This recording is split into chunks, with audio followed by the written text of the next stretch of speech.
Dimanche dernier, nous avons vu que la Bible annonce l'établissement d'un règne de justice et de paix sur cette terre. La Bible nous dit que ce ne sont pas les hommes qui parviendront à faire régner la justice et la paix sur terre, ni par la religion, ni par la philosophie, ni même par le progrès ou par la révolution. La Bible nous dit que notre civilisation doit sombrer dans un chaos indescriptible sous le règne d'un roi, d'un dictateur mondial appelé l'Antéchrist.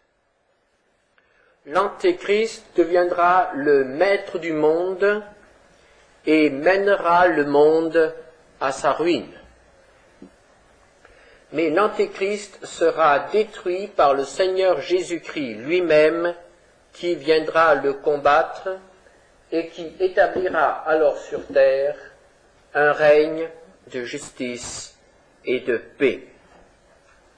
Nous avons vu que c'est le Seigneur Jésus seul qui a une réponse à toutes les questions, à toute l'attente des hommes. Et c'est pourquoi nous prions dans le Notre Père que ton règne vienne. Et lorsque nous prions cela, lorsque nous demandons cela, nous savons que c'est le règne de Jésus sur terre. Que se passera-t-il après cette période que la Bible appelle la période du royaume? Ce sera une longue période. La Bible cite le chiffre extraordinaire de 1000 ans. Apocalypse 20, verset 4. Ils revinrent à la vie, c'est-à-dire les morts en Christ, revinrent à la vie et ils régnèrent avec Christ pendant 1000 ans. Et Apocalypse 20, verset 2, il saisit le dragon, le serpent ancien qui est le diable et Satan, et il le lia pour 1000 ans. Ainsi, le règne de Jésus sur la terre, ce temps de bonheur, ce temps de prospérité doit durer 1000 ans. Et que se passera-t-il à la fin de ces 1000 ans? La Bible nous dit, dans Apocalypse 20, verset 7, « Quand les 1000 ans seront accomplis, Satan sera relâché de sa prison. » C'est peut-être une des affirmations les plus extraordinaires de la Bible, celle qui peut le plus peut-être nous préoccuper. Comment se fait-il que Dieu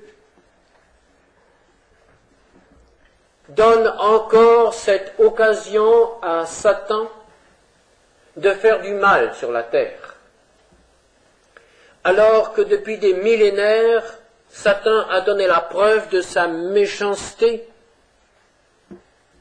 de son endurcissement,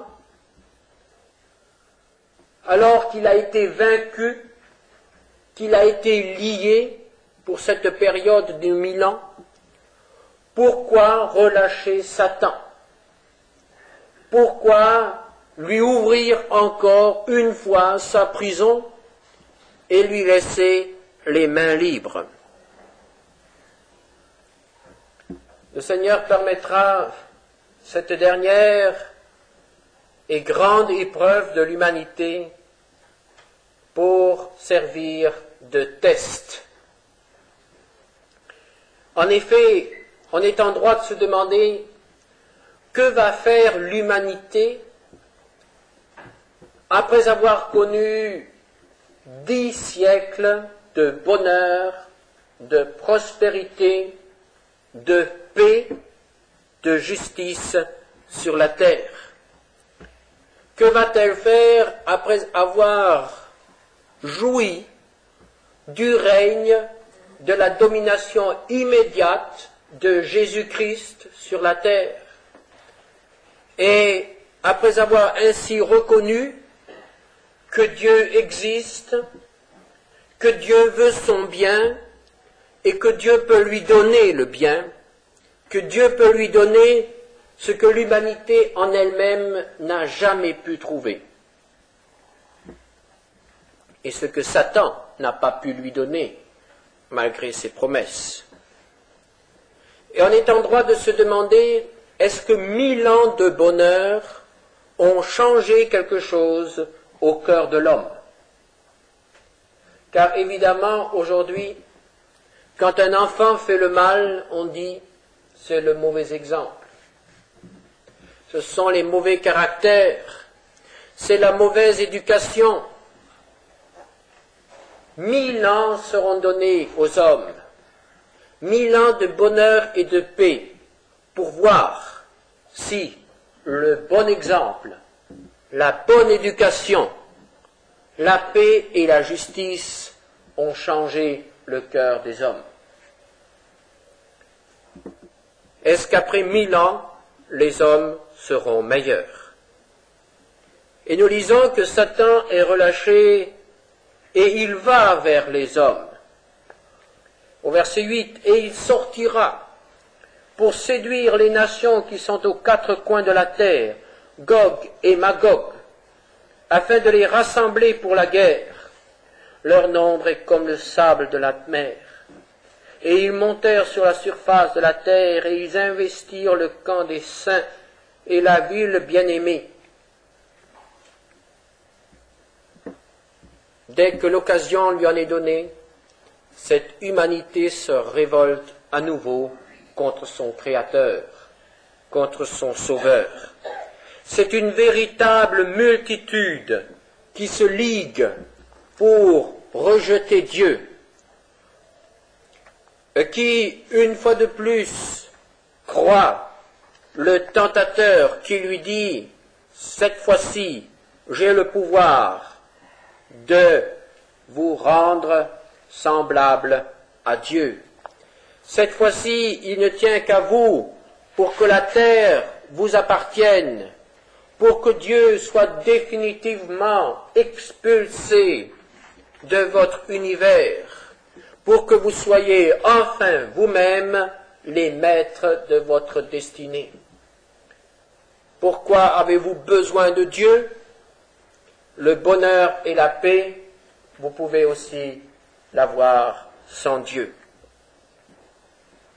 Et le psalmiste dit, « Pourquoi ce tumulte parmi les nations » Psaume 2. « Ces vaines pensées parmi les peuples. Pourquoi les rois de la terre se soulèvent-ils et les princes se liguent-ils avec eux contre l'Éternel et contre son oint? Brisons leurs liens, délivrons-nous de leurs chaînes. »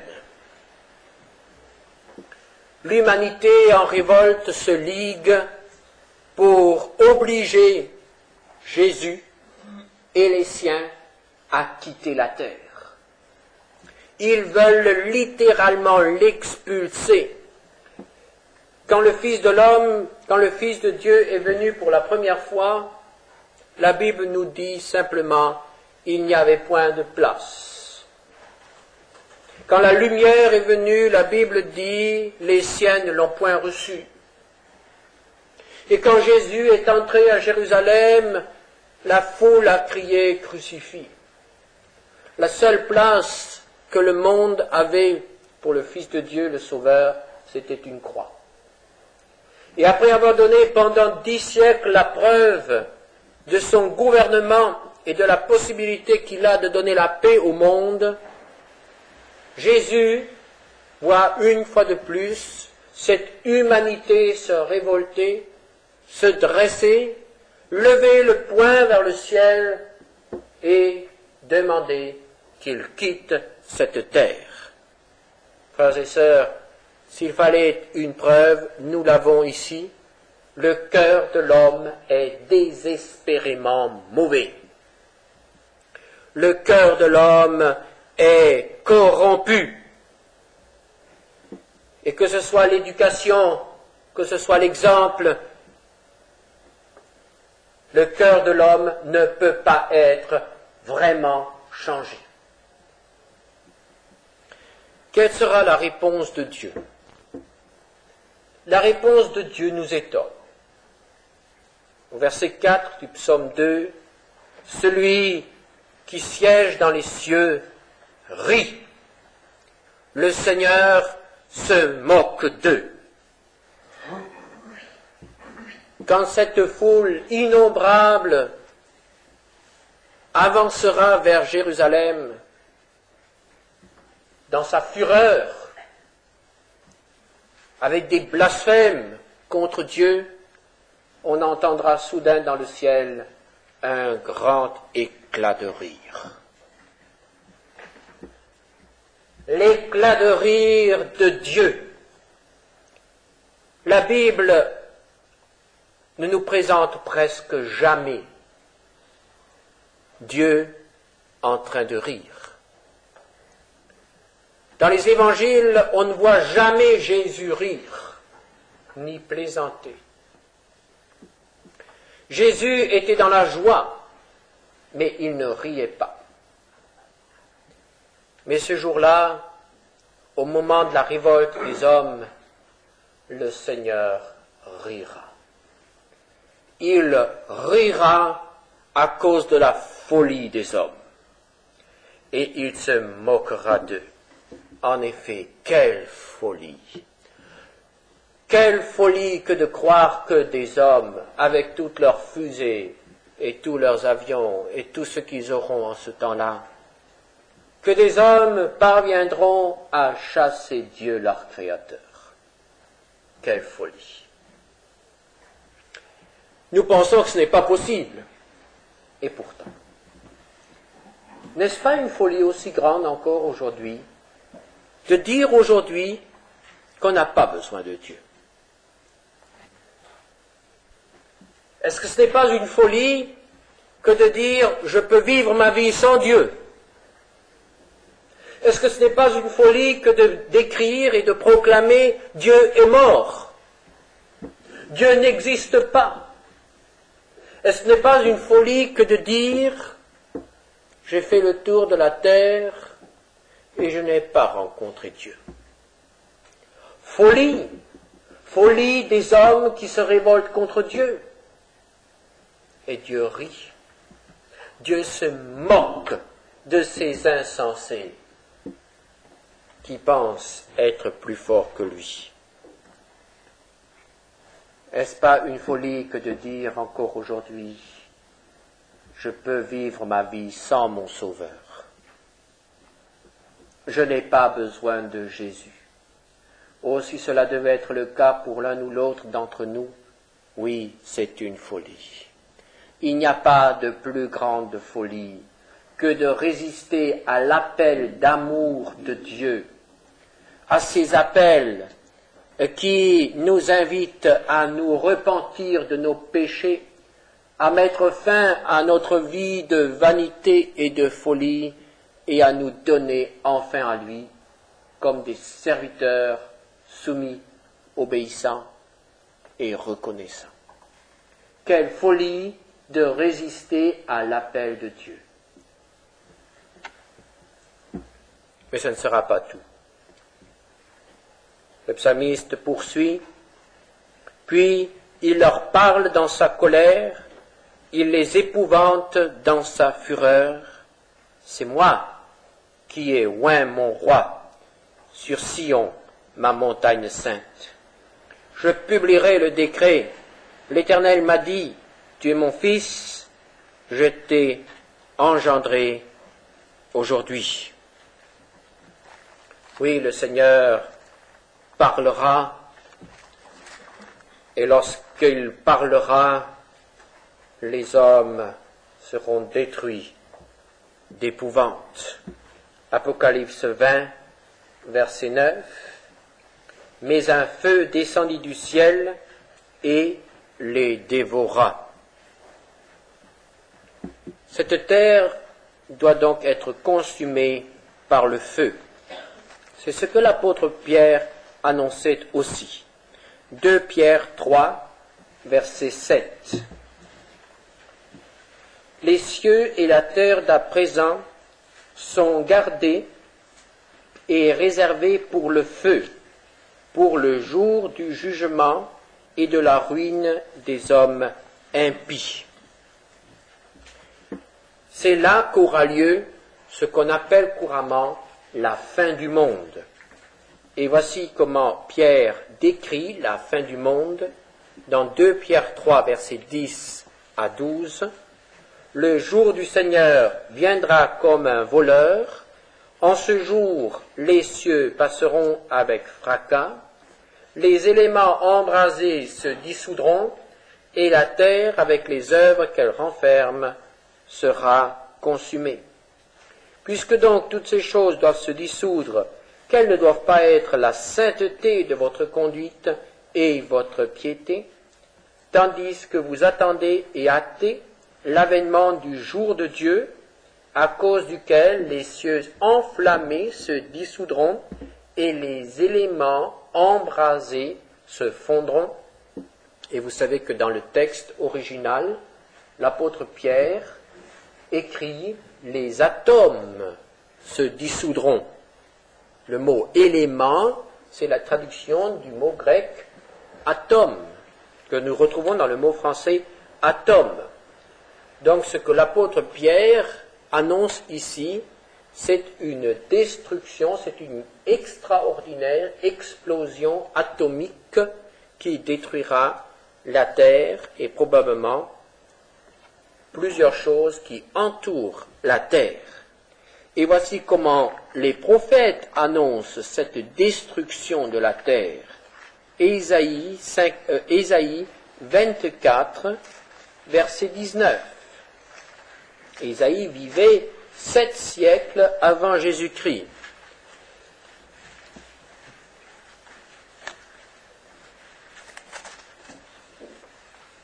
La terre est déchirée, la terre se brise, la terre chancelle comme un homme ivre, elle vacille comme une cabane, son péché pèse sur elle, elle tombe et ne se relève plus. Ou encore, toujours le même prophète, au chapitre 34, verset 4, « Toute l'armée des cieux se dissout, les cieux sont roulés comme un livre, et toute leur armée tombe, comme tombe la feuille de la vigne, comme tombe celle du figuier. » Ce sera donc vraiment une catastrophe cosmique, non seulement la Terre, mais encore ce qui fait partie du système solaire. La terre sur laquelle tant de crimes ont eu lieu, cette terre qui a dû boire le sang de tant d'hommes, qui a supporté tant d'injustices, cette terre doit donc être entièrement détruite. Alors aura lieu le grand jugement. Et voici comment la Bible décrit ce jugement. Apocalypse 20, versets 11 à 15. « Puis je vis un grand trône blanc, et celui qui était assis dessus. La terre et le ciel s'enfuirent devant sa face, et il ne fut plus trouvé de place pour eux. Et je vis les morts, les grands et les petits, qui se tenaient devant le trône. Des livres furent ouverts, et un autre livre fut ouvert, celui qui est le livre de vie. Et les morts furent jugés selon leurs œuvres, d'après ce qui était écrit dans les livres. La mer rendit les morts qui étaient en elle. La mort et le séjour des morts rendirent les morts qui étaient en eux, et chacun fut jugé selon ses œuvres. Et la mort et le séjour des morts furent jetés dans les temps de feu. C'est la seconde mort, les temps de feu. Quiconque ne fut pas trouvé écrit dans le livre de vie fut jeté dans les temps de feu. Ce sera le moment des grands règlements de compte, le moment où chaque homme verra défiler devant ses yeux ce qu'a été sa vie, et où cette vie sera évaluée, non pas d'après des critères d'homme, mais d'après la sainteté de Dieu. Et la Bible nous dit que rien ne sera oublié. Toute notre vie, le Seigneur Jésus dit même, toute parole inutile devra être justifiée.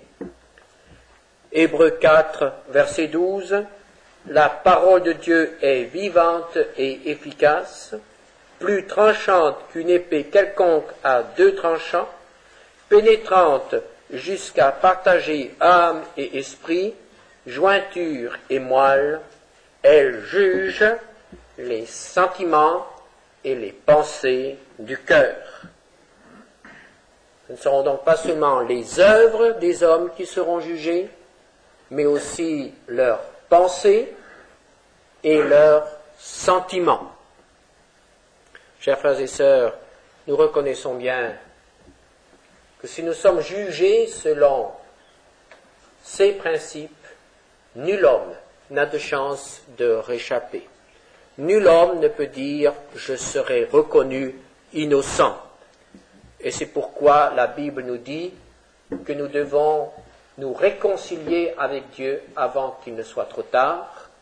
Nous devons lui confesser nos péchés pour qu'ils soient pardonnés et purifiés.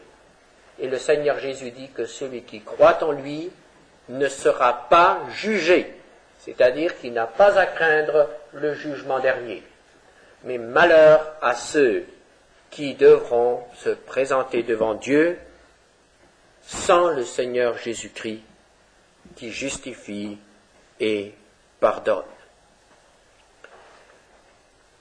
Ce sera l'heure du châtiment. Ce châtiment atteindra tout d'abord Satan, le responsable de cette catastrophe. Apocalypse 20, verset 10, « Et le diable qui les séduisait fut jeté dans l'étang de feu et de soufre, où sont la bête et le faux prophète. Et ils seront tourmentés jour et nuit au siècle des siècles. » L'enfer a été préparé pour Satan. C'est lui qui ira en premier.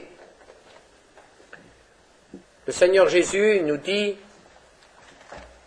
qu'il ira et sera rejoint par ceux qui lui ont obéi, que ce soit les anges déchus qui sont devenus des démons, ou les hommes. Matthieu 25, verset 41. Ensuite, il dira à ceux qui seront à sa gauche, « Retirez-vous de moi, maudits, allez dans le feu éternel qui a été préparé pour le diable et pour ses anges. » Ainsi, ceux qui auront choisi de suivre Satan pendant leur vie sur terre partageront son sort éternel. Certains disent que Dieu est amour et que Dieu ne permettra pas que les hommes soient ainsi châtiés. Nous voudrions de tout notre cœur pouvoir dire Amen à cela. Nous voudrions pouvoir dire à tous les hommes, ne vous en faites pas, vivez comme vous voulez, tout finira bien. Dieu est comme un brave grand-père qui gronde un peu, qui menace parfois, mais qui finalement passe l'éponge, oublie et se laisse attendrir par ses petits enfants diablotins. Mais non, Dieu n'est pas ainsi. S'il nous aime, il est aussi saint, il est aussi juste. Et toute la Bible est remplie d'avertissements pour que nous ne soyons pas surpris. Le Seigneur Jésus et les prophètes ont parlé de la géhenne, ont parlé de l'enfer. Reprenons le prophète Ésaïe, chapitre 47, verset 14. « Voici, ils sont comme de la paille, le feu les consume, ils ne sauveront pas leur vie des flammes, Ce ne sera pas du charbon dont on se chauffe, ni un feu auprès duquel on s'assied. Il s'agit là de ceux qui consultent les horoscopes, les astrologues, les magiciens et les autres aussi. Ésaïe 66, et il est frappant de voir comment ce prophète qui a écrit un livre qui est un des plus beaux de la Bible, termine justement son livre. Ce sont là les dernières paroles d'Ésaïe, Ésaïe 66, verset 24. Et quand on sortira, on verra les cadavres des hommes qui se sont rebellés contre moi, car leur ver ne mourra point et leur feu ne s'éteindra point, et ils seront pour toute chair un objet d'horreur. Et le Seigneur Jésus en a parlé. Il a employé une image. En ce temps-là, l'endroit où l'on brûlait les ordures à Jérusalem s'appelait la vallée de Hinnom, la géhenne. Et le Seigneur Jésus a dit que le sort de ceux qui résistent à Dieu sera semblable aux ordures, à celui des ordures que l'on jette hors de la ville de Jérusalem dans le feu qui ne s'éteint point. Et c'est ainsi qu'il a donné à l'enfer le nom de géhenne. Matthieu 13, verset 40, Jésus dit « Or, comme on arrache l'ivrée et qu'on la jette au feu, il en sera de même à la fin du monde. Le Fils de l'homme enverra ses anges qui arracheront de son royaume tous les scandales et ceux qui commettent l'iniquité, et ils les jetteront dans la fournaise ardente, où il y aura des pleurs et des grincements de dents. » Ou encore, Matthieu 18, verset 8. « Si ta main ou ton pied est pour toi une occasion de chute, coupe-les et jette-les loin de toi. Mieux vaut pour toi entrer dans la vie boiteux ou manchot que d'avoir 2 pieds ou 2 mains et d'être jeté dans le feu éternel. » Et plus loin, il dit qu'il vaut mieux aussi arracher un œil que d'aller dans la géhenne. Ou encore, Matthieu 10,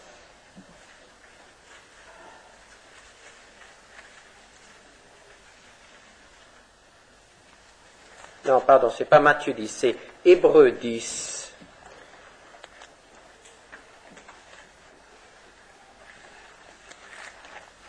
Et là, nous avons le témoignage des apôtres. Hébreux 10, versets 26 à 31. Car si nous péchons volontairement après avoir reçu la connaissance de la vérité, il ne reste plus de sacrifice pour le péché, mais une attente terrible du jugement et l'ardeur d'un feu qui dévorera les rebelles. Celui qui a violé la loi de Moïse meurt sans miséricorde sur la déposition de 2 ou de 3 témoins. De quel pire châtiment pensez-vous que sera jugé digne celui qui aura foulé aux pieds le Fils de Dieu, qui aura tenu pour profane le sang de l'alliance par lequel il a été sanctifié et qui aura outragé l'Esprit de la grâce? Car nous connaissons celui qui a dit « À moi la vengeance, à moi la rétribution ». Et encore, le Seigneur jugera son peuple. C'est une chose terrible que de tomber entre les mains du Dieu vivant. Que sera cette géhenne? Certains pensent que c'est simplement l'anéantissement, la fin. Mais la Bible ne nous permet pas de dire cela. Car en effet, lorsque nous lisons dans l'Apocalypse que le faux prophète et l'antichrist furent jetés dans l'étang de feu, nous les trouvons 1000 ans plus tard, encore toujours, dans l'étang ardent de feu et de soufre. C'est un feu qui ne consume pas. C'est un feu qui brûle, mais ne consume pas.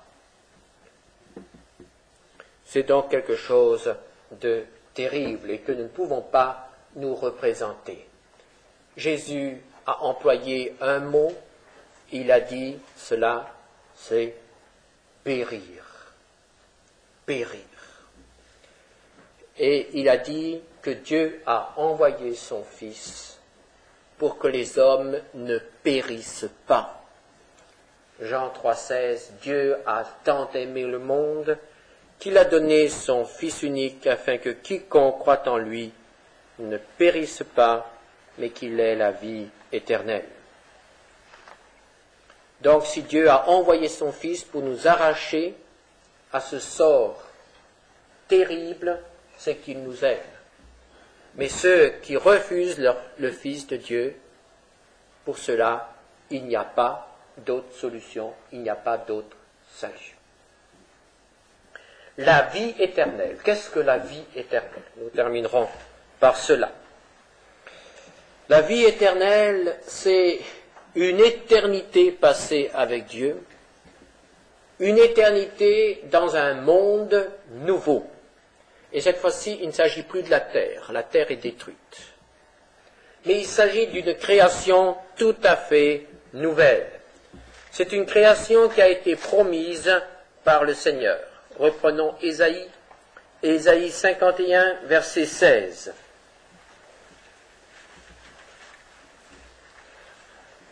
Je mets mes paroles dans ta bouche et je te couvre de l'ombre de ma main pour étendre de nouveaux cieux et fonder une nouvelle terre et pour dire à Sion, tu es mon peuple.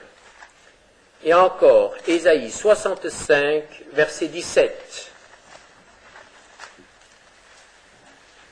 Car je vais créer de nouveaux cieux et une nouvelle terre, on ne se rappellera plus les choses passées, elles ne reviendront plus à l'esprit. Et Ésaïe 66, verset 22, car comme les nouveaux cieux et la nouvelle terre que je vais créer subsisteront devant moi, dit l'Éternel, ainsi subsisteront votre postérité et votre nom. Et l'apôtre Pierre nous dit, dans 2 Pierre 3, verset 13, nous attendons, selon sa promesse, de nouveaux cieux et une nouvelle terre où la justice habitera. Que sera cette nouvelle création? L'Apocalypse nous la décrit. Ce sera un monde tout à fait différent. Un monde dans lequel la matière sera dominée par l'esprit. Dans les chapitres 21 à 22 de l'Apocalypse, nous avons la description de la nouvelle Jérusalem. Le nom de Jérusalem nous fait comprendre que ce sera un monde où régnera la justice et la paix. Ce monde nouveau nous est présenté sous la forme d'une ville. Et cela nous fait comprendre que ce sera un monde uni.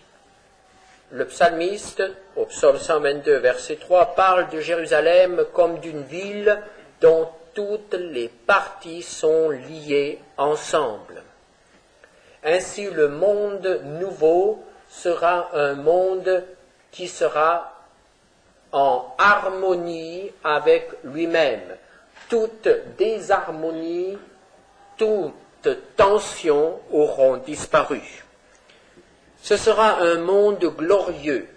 Lorsque l'apôtre décrit la Nouvelle Jérusalem, il parle de l'or, des pierres précieuses et des perles. Cela pour refléter quelque chose de la gloire de ce monde nouveau. Ce sera un monde aux dimensions tout à fait nouvelles. Nous ne pouvons absolument pas nous représenter cela. L'apôtre en parle comme d'une ville qui descend du ciel. Et il présente cette ville sous la forme d'un cube. Et ce cube aura des côtés, donc chaque côté du cube aura 12 000 stades, c'est-à-dire 2300 kilomètres. Nous ne pouvons pas nous représenter cela. une ville sous la forme d'un cube de 2300 km de largeur, de longueur, mais aussi de hauteur. Le centre de cette ville sera Dieu. Dieu lui-même sera présent. Apocalypse 21, verset 22. Je ne vis point de temple dans la ville, car le Seigneur Dieu Tout-Puissant est son temple, ainsi que l'agneau. La ville n'a besoin ni du soleil, ni de la lune, tout cela a disparu, car la gloire de Dieu l'éclaire, et l'agneau est son flambeau. Apocalypse 22, versets 3 et 4, il n'y aura plus d'anathème, le trône de Dieu et de l'agneau sera dans la ville, ses serviteurs le serviront et verront sa face, et son nom sera sur leur front. Cette ville, ce monde nouveau, connaîtra une parfaite sécurité. En effet, la Bible nous dit que les portes de la ville ne se fermeront point. Et la muraille de la ville est vraiment minuscule à côté des autres dimensions. C'est une muraille symbolique. Plus rien d'impur ne sera dans cette ville. Apocalypse 21, verset 27. Il n'entrera chez elle rien de souillé, ni personne qui se livre à l'abomination et au mensonge. Il n'entrera que ceux qui sont écrits dans le livre de vie de l'agneau. Que seront ses habitants? Les habitants seront eux-mêmes glorifiés. Daniel en parle ainsi dans Daniel 12, verset 3. Ceux qui auront été intelligents brilleront comme la splendeur du ciel, et ceux qui auront enseigné la justice à la multitude brilleront comme les étoiles à toujours et à perpétuité. Matthieu 13, 43. Alors les justes resplendiront comme le soleil dans les royaumes de leur Père. Quels seront ces élus? Ceux dont le nom est inscrit dans le livre de vie, c'est-à-dire tous ceux qui ont accepté le Seigneur Jésus comme Sauveur et Seigneur. Et Dieu sera leur Père. Chers frères et sœurs, voilà ce que la Bible nous dit de l'éternité. Jésus dit, « Voici, je fais toutes choses nouvelles. » Pour avoir part à cette nouvelle création, il faut lui permettre de faire d'abord toutes choses nouvelles dans notre vie. Est-ce que nous sommes devenus de nouvelles créatures? Est-ce que nous avons rencontré le Seigneur Jésus-Christ comme Sauveur et Seigneur? Si oui, nous aurons part à ce monde nouveau. Et sinon, le Seigneur nous invite ce matin à venir à lui, à l'accepter, et il inscrira aussi notre nom dans son livre de vie. Amen.